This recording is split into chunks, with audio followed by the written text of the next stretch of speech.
რეკავთ ანასტასია ბენთუგიძეს ბენთუგიძე თქვი რაღაცა ბენთუგი თუ ისევ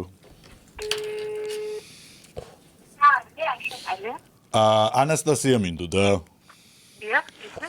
ქალბატონო ანასტასია ძალიან დიდი ბოდიში ხარ რომ გაწუხებთ ესეთ გვიან უბრალოდ ძალიან პრობლემატური თემა არის ჩემი გოგონა მუშაობდა თქვენი მეუღლის კაფეში სტრადა და ძალიან შეწუხებული წამოვიდა სამსახურიდან იძახდა რომ სექსუალურათო მისი მეუღლეო შორი გზიდანო აი ესე თვალებითო რაღაცებს მიკეთებდაო სულ ყოველდღე მოვდიოდიო და რაღაცა თვალებითო თავიდან ვიფიქრებ პინგ-პონგს მეთამაშება თუ რა ვერ გავიგეო და მე უკვე ენის რაღაცა თამაში რო გადავიდა აი ესეთ რაღაცებზე უკვე მე შეწუხდა ჩემი შვილი და წამოვიდა და იქნება გამაგებინა ჩემ მეუღლეზე დიახ თქვენი სახელი ბოდიში მე გელა სასწაულო გელა თქვენ ახლა მეუბნებით რომ ჩემი მეუღლე ესე შვებოდა თქვენ შვილის მიმართ თვალებს უპაჭუნებდა აი ეს 1-2 და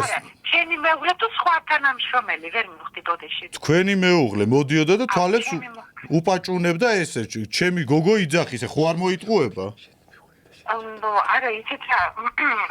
მინდა გითხრა რომ ზოგადად სექსუალური ნადობა ну ცოტა სხვა არის ანუ თვალში რო უყურებ და ოკეი ну შეიძლება არა თვალი ერთი ჩაუკრა ორი თავიდან ეგონა რომ პინგ-პონგს ეთამაშებოდა და მე ჩემი შვილი მიხვდა რომ რაღაცა სხვა იყო იმიტომ რომ ენით რო გააკეთა აი ესე რო გააკეთა მანდ აი ბავშვი გამოიქცა ტირილით აღარც მაგათი სტრადა არ მინდაო, აღარც ცენტრში მუშაობა არ მინდაო და აღარც სეზარიო სადილზეო.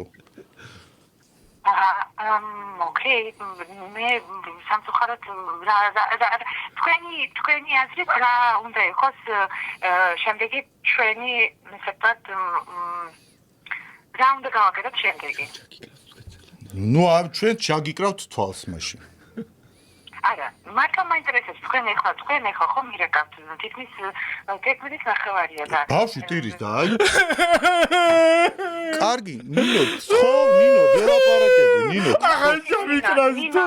აი ნინო შენთან უნდა საუბარი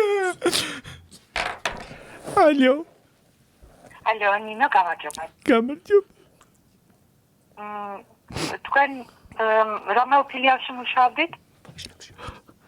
ვაჟა ფშაველაზე რატო ესე გავხართ რა რაღაცა კაცის ხმა გაქვთ დასტრესილი ვარ